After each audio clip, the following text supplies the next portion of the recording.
Wujiri Gamarua, g'day and welcome. My name is Craig Madden, and I'd like to thank the University of New South Wales for inviting me here today to welcome you onto country. I'm a proud Bundjalung Gadigal man from the Eora Nation, and Gadigal land is the land on which we stand here today. Jinyura Gadigal, this land is Gadigal. It is customary for our Aboriginal people to invite guests or visitors onto our land or country, and it's a practice that we've been doing for thousands of years. So as a representative of the Metropolitan Local Aboriginal Land Council and a proud Gadigal man, I'd like to welcome you all onto Gadigal land, Aboriginal land. Our Gadigal clan is one of the 29 clans which make up the Eora Nation. It's a nation that's bound by 3 distinct landmarks. We have the Hawkesbury River to the north, the Nepean River to the west, and the Georges River to the south. Within the boundaries of those mighty rivers lie the Eora Nation and the land of our Gadigal people, one of the many clans of that nation. To our guests from across the seas, from across our great country, great states, this magnificently beautiful city of Sydney of ours, or whatever Aboriginal nation that you are standing on, welcome to Gadigal land. I hope you all enjoy the exhibition today. On behalf of the Metropolitan Local Aboriginal Land Council and its members and our Gadigal mob, please stay safe, and once again, welcome, welcome, welcome. Thank you.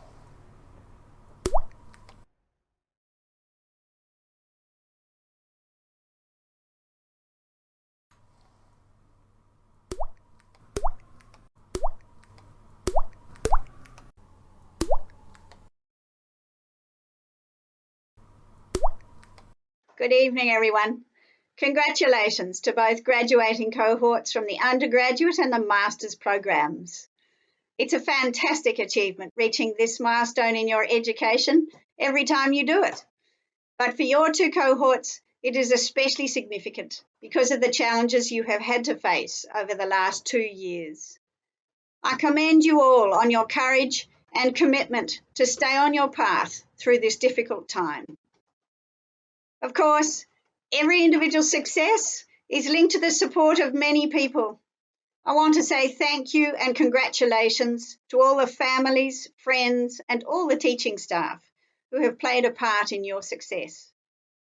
The program is really privileged to have great teaching teams, both full-time and sessional, who are unfailingly committed to their students and to ensuring they have the best possible learning experience whilst they are with us. Well, we now leave you to enter a fantastic profession at a significant point in history. As young built environment professionals, you will have the opportunity to make a positive impact on some of the most pressing challenges we face as societies, every day, with every professional decision you make. We look forward to seeing what you become and what wonderful things you achieve from here. Please stay in touch. We love to hear from you and to see you all again as your paths unfold. I'm sorry I'm not with you tonight. I'm certainly with you in spirit. Well done to you all. And a special thank you to the team of students who've assembled the exhibition and webinar this evening. Good luck to you all as you set out on your next chapters. Okay, well, firstly, we chose this site at the beginning of the year, as we usually do with final year projects and sites, because it was currently being looked at. So the state government actually released their Bays Place strategy during this first studio, and then they actually just finalised that strategy in November the 15th during this current studio. So this studio or this whole year effectively has kind of paralleled that process. So students are able to already, I think, be part of that process and part of that discussion. And I guess that is the opportunity of this studio, is for students to participate through design in how they understand the site and what they think might be suitable for this place. And look, I'd like to think that, over the next 10 years, probably longer, there's going to be a lot of projects happening around the bays, and that these students will be really well suited to participating in that with whatever firms they happen to be working in. And I'll probably also say that the conditions that this site presents are really common around Australia, or cities all around Australia and even the world. So I think whatever kind of process and outcomes that the students come up with for this site, will really do them, well for wherever they end up working. I think they're likely to encounter these conditions throughout their career. Ripple effect. Reconsider, renew and regenerate. These are the 3 grad studio themes.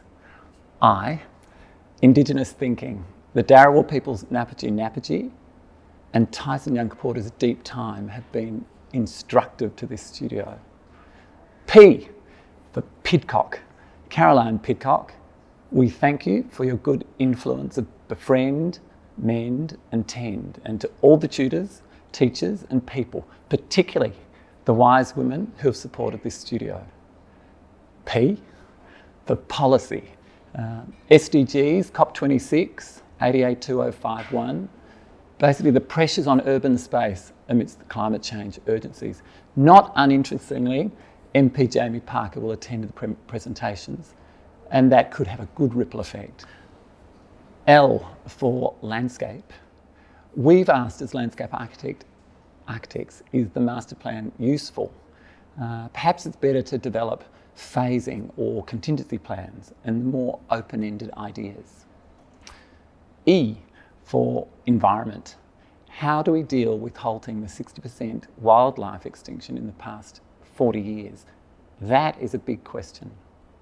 I'm Patrick Franklin, convener of the 4th year grad studio, and to the nearly 70 graduating students, half of you in the country and half of you out, thank you for your courage in grappling with these complexities, particularly in these COVID impacted times. The meaningful ripple effect will be how you take agency as landscape architects in reconsidering, renewing, regenerating and resolving these complexities. Ripple away, people. Hi, I'm Lee Roberts. I was the tutor for the Capstone Studio. And first, I just want to congratulate everybody on finishing up this term. It was a challenging time when we weren't able to work in the community as much as we would normally like to. So for those of you who are studying during COVID, you didn't have a chance for that, both internal community and external community that makes studying the built environment so special. But I think that's actually speaks to what makes this the biggest ripple effect that I see for you is for yourselves. It's really about your growth and what you learned in this term and how you bring that to all the experiences that you have going forward in your career. Hopefully the things that we talked about and that we learned about are things that affect everything that you do, both in terms of your practice as designers, but also in your everyday life as people. And I think that's something that you bring to a firm that's special. Firms, when you're working in a firm, you don't really have that much time to think and consider new ideas, and hopefully that's what you bring as you go out into practice, is those new ideas and those new approaches that will really make you valuable as a designer in a firm. The studio creates a ripple effect in a couple of ways. First and foremost is that the Bardwell Valley Corridor is actually identified as a green grid corridor in Sydney's Greener Places Plan. This means that the students were directly engaging with policy happening here in Sydney.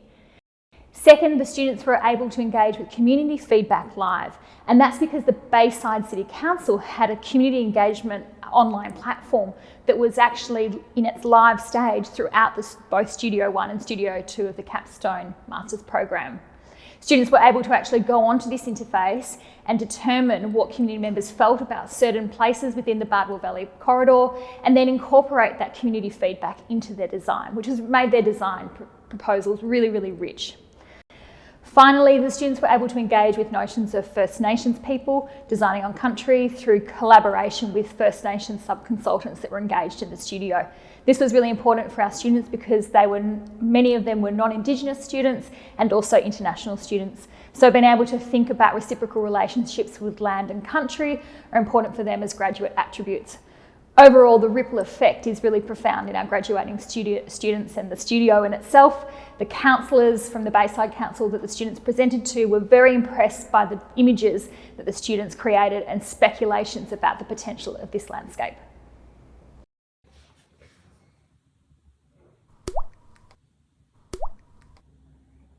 Ripple effect. Ripple effect. Ripple effect. Ripple effect. Ripple effect. Ripple effect. Ripple effect. Being a landscape architecture student enables you to understand, design, build, manage, and challenge the outside natural environments. After 4 years study, we are able to gain a deeper understanding of the natural processes, environmental challenge at a large scale, as well as the surrounding local culture, geology, and ecology at a smaller scale. Every little stitch we make creates a stronger landscape fabric. So the ripple effect of my project would be to look back and see how the ripples of history affect the future. Creating space in the city for the interaction of ecology and culture. Where rain falls, where it should be reused. Landscape energy ripples to sustainable urban development expand. Managing human and nature systems is critical for successful landscape design. Transforming site limits to site opportunities offers resilience in city making. Natural succession in progress, empowering the whole landscape to succeed. Every nature we restore create a longer urban framework. Exploring landforms could be the ultimate response for public recreation. Ripple effect.